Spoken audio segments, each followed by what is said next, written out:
Hello friends, my name is Vikas. तो चलिए friends अपना सेशन स्टार्ट करते हैं। आज की वीडियो में हम कुछ बहुत ही इंपॉर्टेंट करंट अफेयर्स डिस्कस करेंगे। टॉपिक रहेगा international affairs of March month. So friends, हमारी एक एप्लीकेशन है कैरियर्स क्लाउड के नाम से, जो कि आप प्ले स्टोर से डाउनलोड करते हैं अपने एंड्रॉयड फोन्स के लिए। ये एप्लीकेशन आपकी प्रिपरेशन को एक स्टेप ऊपर ले जाने में बहुत हेल्पफुल रहेगी। आपको इस ऐप को यूज करने के लिए कुछ नहीं करना, डाउनलोड करके आप अपनी जीमेल आईडी से या गूगल आईडी से इसमें लॉगिन कीजिए। लॉगिन करने के बाद आपको एक ऐसा पेज दिखेगा जहां पे आप देखेंगे कि काफी सारे ऑप्शन है, home, all courses, my courses, doubts. इधर आपको जो कोर्स परचेज करेंगे हाँ, वो आपके माई कोर्सेज में दिखेगा। जो हम कोर्स प्रोवाइड कर रहे हैं आपको, जो आप अवेल कर सकते हैं कोर्स, वो आपको ऑल कोर्सेज सेक्शन में देखेगा। अब हमारा कोर्स इतना अच्छा क्यों और हम आपको क्यों चाहते हैं आपको कोर्स परचेज करना चाहिए? क्योंकि हम आपको करंट अफेयर्स जो प्रोवाइड करेंगे डेली बेसिस पे प्रोवाइड करेंगे। डेली बेसिस पे हम आपको 20 क्वेश्चंस की एक क्विज प्रोवाइड करेंगे। उसके साथ डेली के करंट अफेयर्स उस टॉपिक से रिलेटेड हम आपको प्रोवाइड करेंगे। इसी के साथ साथ फिर सिमिलरली वीकली बेसिस पे एक 50 क्वेश्चंस की आपकी क्विज होगी हर वीक। इसके साथ साथ हम एक को डेली के अलावा वीकली वीडियो भी, वीकली करंट अफेयर्स भी प्रोवाइड करेंगे एंड मंथली करंट अफेयर्स भी हम आपको इसके अलावा प्रोवाइड करते रहेंगे, जिसमें आपकी पीडीएफ्स होंगी एंड मच मोर। अगर ये तो हो गई आपकी डेली, मंथली एंड वीकली की बात। इसके अलावा हम आपसे बैंकिंग एग्जाम की भी प्रिपरेशन कराते हैं, जैसे इकोनॉमी से रिलेटेड आपके हम सारे टर्म्स क्लियर करेंगे यहाँ पे। नेक्स्ट आ जाता है आपका टॉपिक वाइज। टॉपिक बहुत इंपॉर्टेंट होते हैं जीएस सेक्शन में, आपकी इवन करंट अफेयर सेक्शन में मोस्टली आपके इन टॉपिक्स जो इंपॉर्टेंट टॉपिक्स होते हैं, न्यूज़ बहुत सारी है लेकिन उनमें से पढ़ना क्या है वो ज़्यादा इंपॉर्टेंट है। तो जैसे apps and web portal, important days, books and authors, national affairs, international affairs, sports, defence, आपका अवार्ड्स, इंपॉर्टेंट डेज, ये सब हम आपके टॉपिक वाइज वीडियो में कवर करते हैं। इवन जो हम आपको पीडीएफ प्रोवाइड कर देंगे वही हम आपको उसी से रिलेटेड हम आपकी एक्सप्लेनेशन करके अपने यूट्यूब चैनल पे कवर करते हैं। इसके अलावा हम आपको स्टेट वाइज करंट अफेयर्स की वीडियो भी, करंट अफेयर्स भी, पीडीएफ भी प्रोवाइड करते हैं साथ ही साथ। तो आइए स्टार्ट करते हैं। सबसे पहले हम बात करेंगे यूनाइटेड नेशन इन्वायरमेंट असेंबली की। अभी एक United Nation environment assembly conduct कराई गई, इसका 5th सेशन हुआ था, अभी आपको याद रखना है। एंड अगर आपको याद हो, हम डिस्कस कर चुके हैं मल्टीपल टाइम्स कि यूनाइटेड नेशन इन्वायरमेंट प्रोग्राम का हेडक्वार्टर कहाँ है? नायरोबी, कीनिया में। तो ये यूएनई इससे याद रखना, ये कहाँ पे हुई थी? नायरोबी, कीनिया में। इसका 5th सेशन हुआ था यूनाइटेड नेशन इन्वायरमेंट असेंबली का। 5.2 जो कहाँ पे हुआ? ऑनलाइन एंड ऑफलाइन, ये हाइब्रिड फॉर्मेट में हुआ था, ये याद रखना। ठीक है, ऑनलाइन हुआ था और ऑफलाइन भी हुआ था। ये हाइब्रिड फॉर्मेट में 28 फरवरी से लेकर 2 मार्च के बीच में हुआ था। लेकिन हुआ क्यों था? तो इसकी बेसिक थीम आपको पता होनी चाहिए, वो है strengthening action for nature to achieve sustainable development goals. तो जो सस्टेनेबल डेवलपमेंट गोल्स हैं उनको अचीव करने के लिए उस पर डिस्कशन की गई, वेरियस प्लान्स डेवलप किए गए आगे की कैसे हमें चलना है।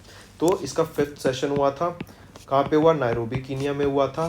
किसका? यूनाइटेड नेशन इन्वायरमेंट असेंबली का। और यहीं पे नायरोबी, कीनिया में आपका UNEP, United Nation environment programme का भी हेडक्वार्टर रहेगा। और ये आपकी थीम रहेगी जो आपको पता होना चाहिए, sustaining actions for nature to achieve the sustainable development goals.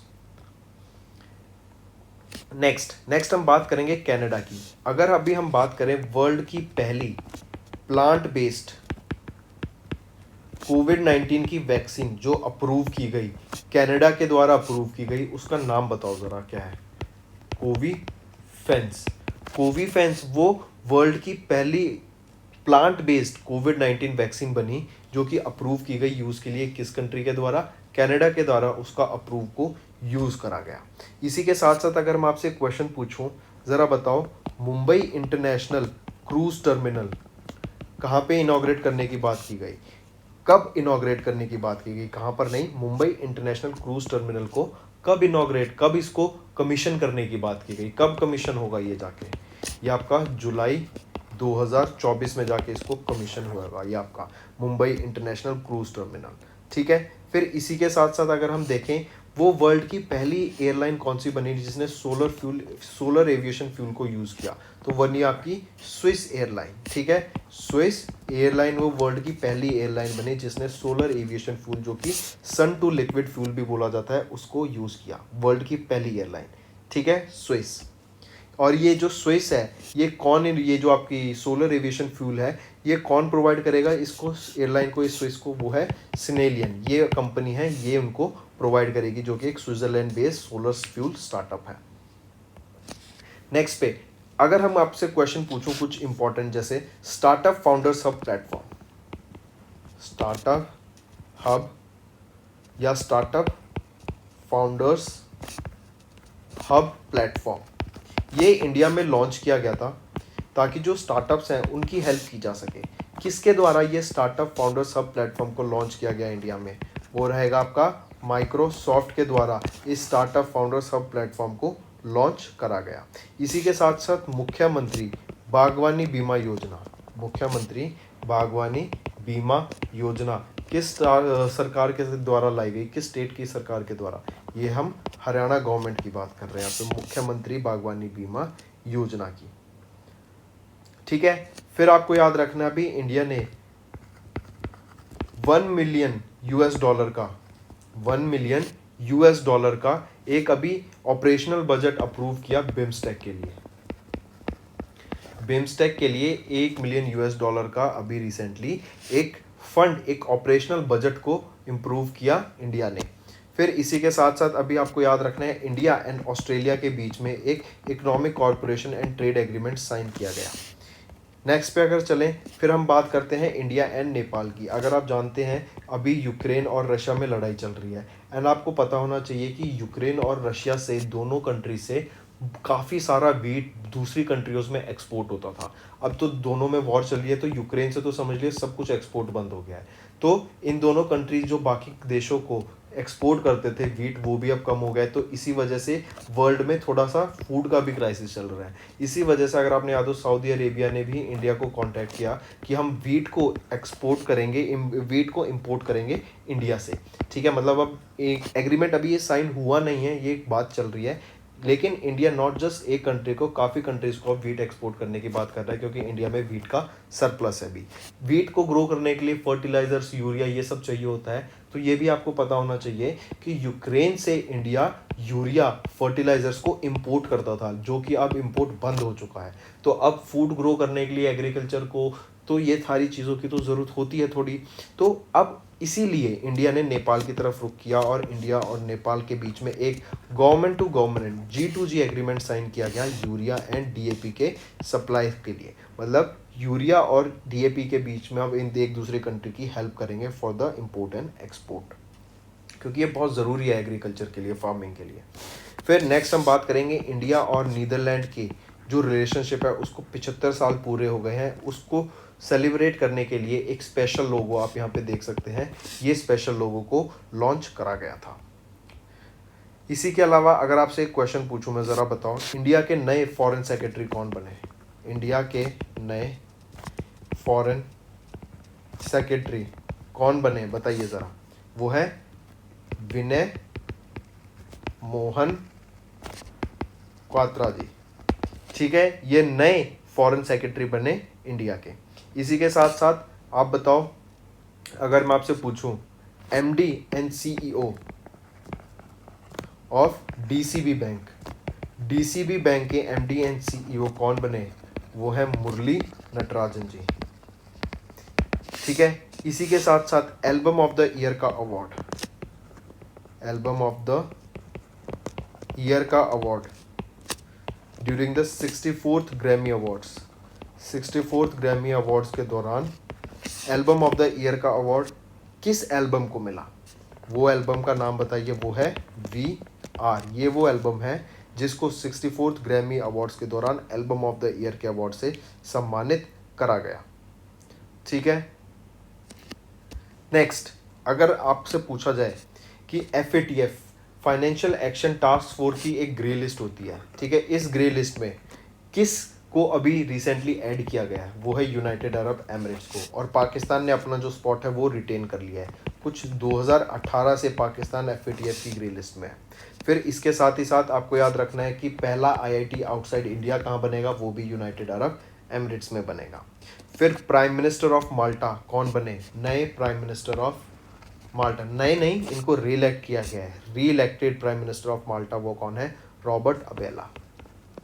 Robert Abela वो री इलेक्टेड प्राइम मिनिस्टर हैं, कहाँ के? माल्टा के।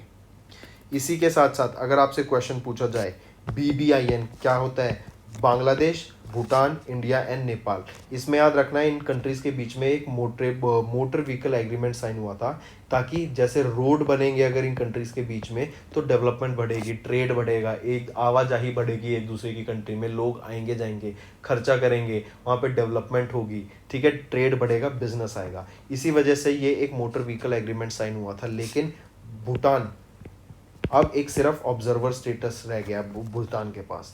बाकी भारत, इंडिया, बांग्लादेश और नेपाल ने आगे बढ़ के इस मोटर व्हीकल एग्रीमेंट को एग्जीक्यूट करने की कोशिश कर रहे हैं। एंड इसी के लिए अगर फाइनेंस की बात करें तो आपको याद रखना है वर्ल्ड बैंक भी इस एग्रीमेंट को, इस डील को हेल्प कर रहा है फाइनेंशियली। नेक्स्ट बात करेंगे धर्मा गार्डियन एक्सरसाइज की। ये एक्सरसाइज इंडिया एंड जापान के बीच में कंडक्ट कराई गई थी, धर्मा गार्डियन। फिर ये एक्सरसाइज कहाँ पे कंडक्ट कराई गई? कर्नाटका में इस लोकेशन रहेगी, कर्नाटका में बेलगांव, कर्नाटका में ये एक्सरसाइज कंडक्ट कराई गई थी। 12 दिन लंबी ये एक्सरसाइज है।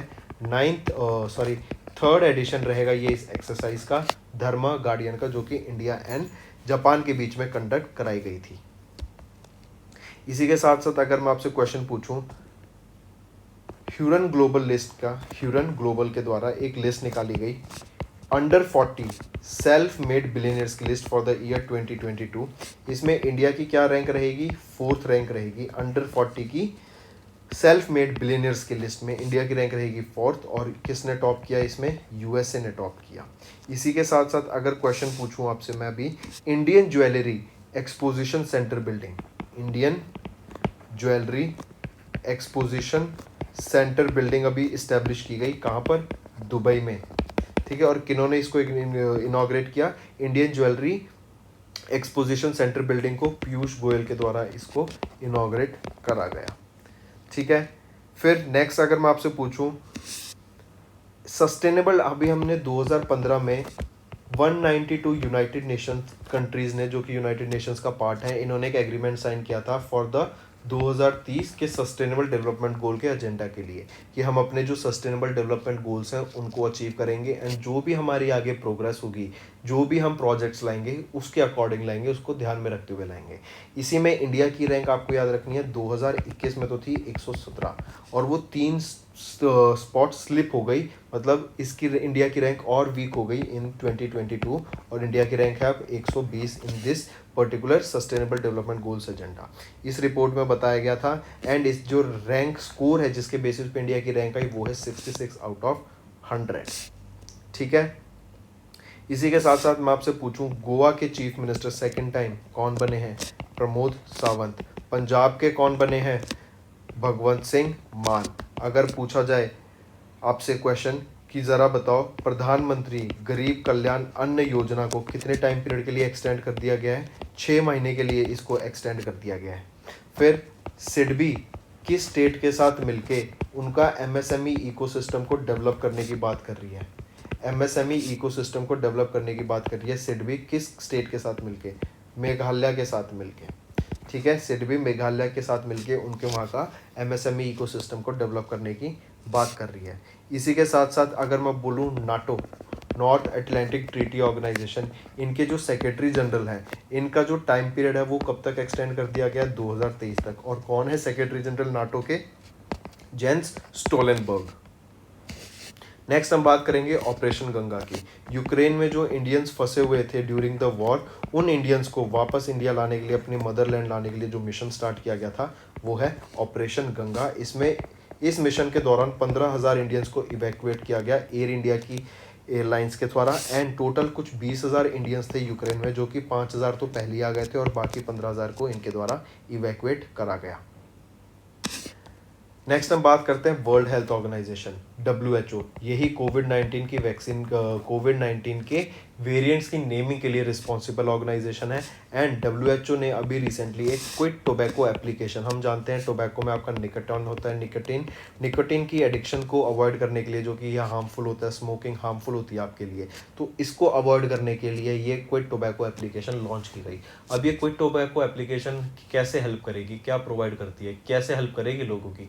जैसे अगर आपके कोई क्वेश्चंस हैं उसकी हेल्प करेगी, करेगी। अगर आपकी अर्जीज़ हैं उसको बताएंगी कि आपकी ये अर्जीज़ हो सकती हैं, आपको इससे सावधान रहना है। अगर आपकी अर्जीज़ होती हैं तो वो आप कैसे उनको अवॉइड करते हैं, कैसे टैकल करना है, क्या क्या एक्सरसाइज करनी है, अगर आपको कोई सिम्टम्स दिख रहे हैं तो आपको क्या क्या टेस्ट लेने चाहिए, क्या क्या चीज़ें अवॉइड करनी चाहिए, सारी चीज़ों की आपकी सारी प्रॉब्लम्स का सॉल्यूशन मिल जाएगा आपको यहाँ पे क्विट टोबैको एप्लीकेशन का। एंड आपको बताएगी भी कि अगर आपको क्रेविंग्स हो रही हैं तो उस क्रेविंग से अवॉइड कैसे करना है, आप उनको दूर कैसे करें, आप कैसे कुछ और खा के या क्या चीज़ करके आप उन क्रेविंग्स को अवॉइड कर सकते हैं। तो ये वर्ल्ड हेल्थ ऑर्गेनाइजेशन के द्वारा रिलीज़ की गई है क्विट टोबैको एप्लीकेशन।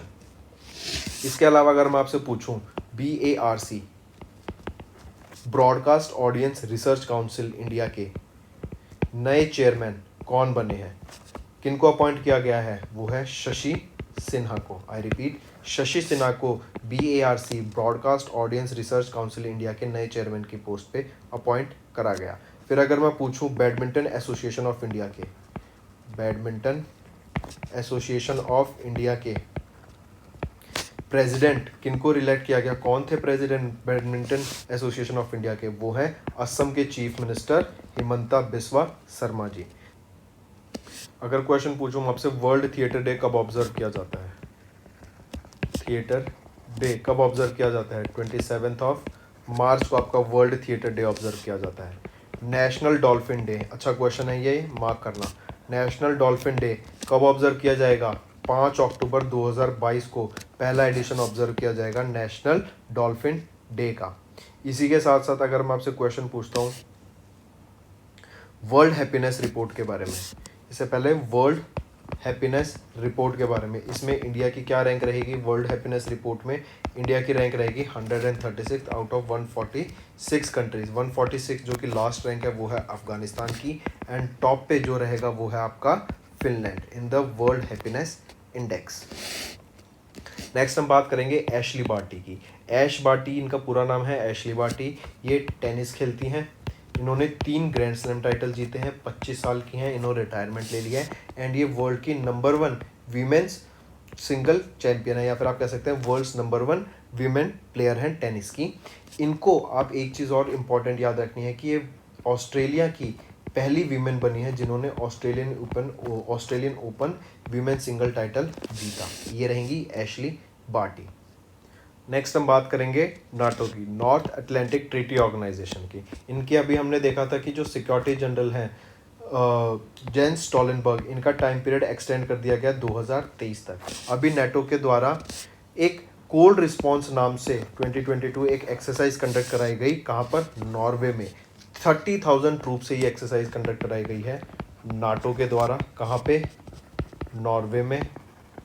और ये एक्सरसाइज का नाम क्या रहेगा, ये है कोल्ड रिस्पॉन्स 2022, ठीक है। नाटो के द्वारा नॉर्वे में कराई गई cold response 2022। Army, navy, air force, तीनों फोर्सेस ने इसमें पार्टिसिपेट देखने को मिला, इन तीनों फोर्सेस का, ठीक है। अभी आपको याद हो तो फिनलैंड भी कह रहा है कि हमें नाटो में ज्वाइन करना है, लेकिन रशिया नहीं चाहता फिनलैंड की नाटो का पार्ट बने, क्योंकि इन दोनों की बाउंड्रीज मिलती हैं। ऑलराइट, नेक्स्ट पे चलते हैं। नेक्स्ट हम देख ही चुके हैं, धर्मा गार्डियन, इंडिया और जापान के बीच में एक्सरसाइज थी, 3rd एडिशन था एक्सरसाइज का, कर्नाटका में कंडक्ट कराई गई थी। नेक्स्ट अगर हम देखें, वो पहली बताओ कार्बन न्यूट्रल फार्मिंग मेथड्स को इम्प्लीमेंट करने वाली वो पहली स्टेट कौन सी बनी है, बताइए ज़रा। कार्बन न्यूट्रल फार्मिंग मेथड्स को इम्प्लीमेंट करने वाली पहली स्टेट, ताकि सॉइल की हेल्थ को प्रोटेक्ट किया जा सके, वो है केरला। फिर ज़रा बताओ, अभी रिसेंटली GD बिरला अवार्ड दिया गया था, GD बिरला अवार्ड किनको दिया गया था, नारायण प्रधान जी को दिया गया था। किस लिए दिया गया था, साइंटिफिक रिसर्च के लिए GD बिरला अवार्ड दिया गया था। और कौन सा एडिशन था, ये 31st एडिशन था GD बिरला अवार्ड का, नारायण प्रधान जी को दिया गया था। किस लिए, साइंटिफिक रिसर्च के लिए। फिर अभी sports icon award, sports icon award से सम्मानित किया गया था सुरेश रैना को during Maldives sports award. Maldives sports award के दौरान सुरेश रैना को स्पोर्ट्स आइकन अवार्ड से सम्मानित करा गया, ठीक है। फिर याद रखना, अगर मैं पूछता हूँ आपसे, हमने देखा था कि BBC Indian sports women of the year award किनको मिला, मीराबाई चानू को, ठीक है। और अगर मैन की बात करें स्पोर्ट्स स्टार और sports man of the year, तो वो रहेंगे नीरज चोपड़ा। और ये स्पोर्ट्स स्टार एसीज अवार्ड के दौरान इन अवार्ड से सम्मानित करा गया था इन दोनों स्पोर्ट्स प्लेयर को। नेक्स्ट हम बात करेंगे अर्थ आवर की। रात को 8:30 बजे से लेकर 9:30 बजे के बीच में 26 मार्च को 1 घंटा 1 आवर के लिए लाइट बंद करते थे, ताकि जो हम इतनी पॉल्यूशन क्रिएट कर रहे हैं, जो इतनी एनर्जी जनरेट कर रहे हैं अर्थ को एक सम्मानित करने के लिए, क्योंकि ये एक नेचुरल नहीं है, ये एक नेचुरल प्रोसेस नहीं है कि हम लाइट जनरेट कर रहे हैं हर जगह पॉल्यूशन क्रिएट कर रहे हैं, तो उसके लिए कि जो एनर्जी भी सेव हो 1 घंटे में। क्योंकि अगर दुनिया के अगर 70% लोग 50% लोग भी अपने घर की लाइट बंद करेंगे, तो उससे काफ़ी ज़्यादा अमाउंट की एनर्जी हम सेव कर सकते हैं, जिससे हम अपने ज़्यादा फॉसिल फ्यूल बर्न नहीं करना पड़ेगा हमें। ठीक है, तो ये पहले एक फेस्टिवल के तौर पे कह सकते हैं सेलिब्रेट किया जाता था कि लोग जागरूक हों और ऐसी चीज़ें करें जो इलेक्ट्रिसिटी वेस्ट ना। ऐसे नहीं कहते आप कमरे से बाहर जाएंगे तो लाइट बंद करके जाएं, वो वेस्टेज ऑफ इलेक्ट्रिसिटी होते हैं। इसीलिए अर्थ आवर 26 मार्च को 8:30 से 9:30 बजे के बीच में। नेक्स्ट हम बात करेंगे पाई डे की। पाई डे ऑब्जर्व किया जाता है आपका 14 मार्च को। क्यों? क्योंकि पाई की वैल्यू होती है 3.14। 3 आपका मार्च और 14 आपकी डेट हो गई। तो कई जगह पे इसको उल्टा लिखा जाता है। पहले जैसे पहले लिख देते हैं हम नॉर्मल तरीका, तो क्या होता है डेट फिर मंथ, तो 14 मार्च बाद में आएगा, मतलब 14 पहले फिर 3। लेकिन कई जगह पे उल्टा लिखा जाता है, पहले आ जाता है मंथ फिर आ जाती है डेट, तो इसलिए 3.14 आ जाता है। इसलिए 14 मार्च को हम इंटरनेशनल डे ऑफ मैथमेटिक्स या पाई डे ऑब्जर्व करते हैं। फिर हम बात करेंगे फिक्कीज लेडीज इंडस्ट्रियल पार्क की, FLO की। ये फिक्कीज लेडीज ऑर्गेनाइजेशन का इंडस्ट्रियल पार्क, जो कि पहला 100% वीमेन ओन्ड इंडस्ट्रियल पार्क है। कहाँ पे इनॉग्रेट किया गया? हैदराबाद में इसको इनॉग्रेट करा गया। नेक्स्ट हम बात करेंगे Fazza international para athletics championship, जिसमें Indian para athlete Dharmveer Singh, जो कि एक डिस्कस थ्रो प्लेयर हैं, इन्होंने एक नया एशियन रिकॉर्ड बनाया एंड सिल्वर मेडल जीता। कहाँ पर? दुबई में। I repeat, Fazza international para athletics champion के दौरान इंडिया के पैरा एथलीट धर्मवीर सिंह ने, धर्मवीर सर ने सिल्वर मेडल जीता दुबई में, जो ये चैंपियनशिप हो रही थी, और एक नया एशियन रिकॉर्ड भी डेवलप किया। पूछा जा सकता है कि फजा इंटरनेशनल पैरा एथलीट चैंपियनशिप ये हो कहाँ रही थी? तो ये आपकी दुबई में हो रही थी। ठीक है, चलिए इसके अलावा अगर हम बात करें मीराबाई चानू की, अभी हमने देखा BBC Indian sports women of the year का अवार्ड किनको मिला? मीराबाई चानू को। ये कहाँ से बिलोंग करती हैं? ये मणिपुर से बिलोंग करती हैं। कौन सा स्पोर्ट है इनका? ये वेट लिफ्टिंग से बिलोंग करती है। ठीक है, नेक्स्ट हम बात करेंगे स्माइल स्कीम की। ये स्माइल स्कीम अभी सेंट्रल गवर्नमेंट के द्वारा लॉन्च करी गई थी, स्पेसिफिकली फॉर ट्रांसजेंडर पीपल, जो कि बैगिंग में, जो भीख मांगने के एक्ट में एंगेज रहते हैं, उनके लिए ये स्माइल स्कीम प्रोवाइड की गई थी, लॉन्च की गई थी, ताकि ऐसे लोगों को प्रॉपर गाइडेंस मिल सके, काउंसलिंग की जा सके, उनको शेल्टर, जैसे घर ना अगर उनका नहीं है तो उनको शेल्टर प्रोवाइड किया जा सके, प्रॉपर फूड मिल सके, उनको मेडिकल हेल्थ फैसिलिटी। फिर इसी के साथ साथ अगर बच्चे हैं उनके, तो उनको स्कॉलरशिप दे के स्कूल में प्रॉपर एजुकेशन देने की बात की गई अंडर दिस स्माइल स्कीम, जो कि सेंट्रल गवर्नमेंट की स्कीम है। और पूछा जाएगा किन के लिए? ट्रांसजेंडर पीपल के लिए एक स्कीम लॉन्च की गई थी, उस स्कीम का नाम क्या है? तो वो रहेगी, और वो सेंट्रल गवर्नमेंट की स्पॉन्सर्ड स्कीम थी स्माइल के नाम से। नेक्स्ट हम बात करेंगे वर्ल्ड वाटर डे आपका कब ऑब्जर्व किया जाता है। ये आपका 22 मार्च को हम ऑब्जर्व करते हैं वर्ल्ड वाटर डे, और इसकी थीम रहेगी, थीम इंपॉर्टेंट है, थीम रहेगी ground water making the invisible visible. ये आपकी थीम है वर्ल्ड वाटर डे की। इसके बाद हम देखेंगे दिल्ली के बारे में। आपको याद रखना है for the 4th consecutive time, मतलब 4 बार लगातार दिल्ली को इन द वर्ल्ड की most polluted capital city in the world की लिस्ट में टॉप पिक किया है दिल्ली ने। आई रिपीट, दिल्ली वो वर्ल्ड की ऐसी कैपिटल है जो कि 4 बार लगातार वर्ल्ड की most polluted capital city in the world की लिस्ट में टॉप करने वाली कैपिटल सिटी बन चुकी है। ये डाटा वर्ल्ड की एयर क्वालिटी रिपोर्ट 2021 की में रिलीज़ किया गया था। अगर यहीं पे हम देखें वर्ल्ड की मोस्ट पॉल्यूटेड कंट्रीज़ के बारे में 2021 की, बांग्लादेश ने टॉप किया, फिर चैड, पाकिस्तान, तजाकिस्तान, और फिर आता है आपका इंडिया। नेक्स्ट देखेंगे चाइना के बारे में। चाइना के बारे में कुछ प्रोजेक्ट्स याद रखना, जैसे एक तो होता है ईस्ट प्रोजेक्ट। ईस्ट प्रोजेक्ट क्या था? इस प्रोजेक्ट के दौरान चाइना ने टेम्परेचर अटेन किया था more than the temperature of sun के। ठीक है, फिर इन्हीं का सन्स के बाद आ जाता है मून। मून का एक आर्टिफिशियल मून इन्होंने डेवलप किया, जिसकी मदद से ये ग्रेविटी पे एक्सपेरिमेंट कर रहे हैं। ठीक है, ये है आपका चाइना। और मून से रिलेटेड, आर्टिफिशियल मून से रिलेटेड याद रखना, अगर हम मून की बात करते हैं तो जो मून की ग्रेविटी होती है ना वो 1/6 होती है अर्थ की ग्रेविटी से, ठीक है। मतलब मून की ग्रेविटी होगी 1/6 टाइम्स ऑफ अर्थ ग्रेविटी। अर्थ की ग्रेविटी की वैल्यू क्या आता है 9.8, ये जी की वैल्यू होती है मीटर पर सेकेंड स्क्वायर। इसको रफली 10 भी लिख लेते हैं पर एग्जैक्ट होती है 9.8।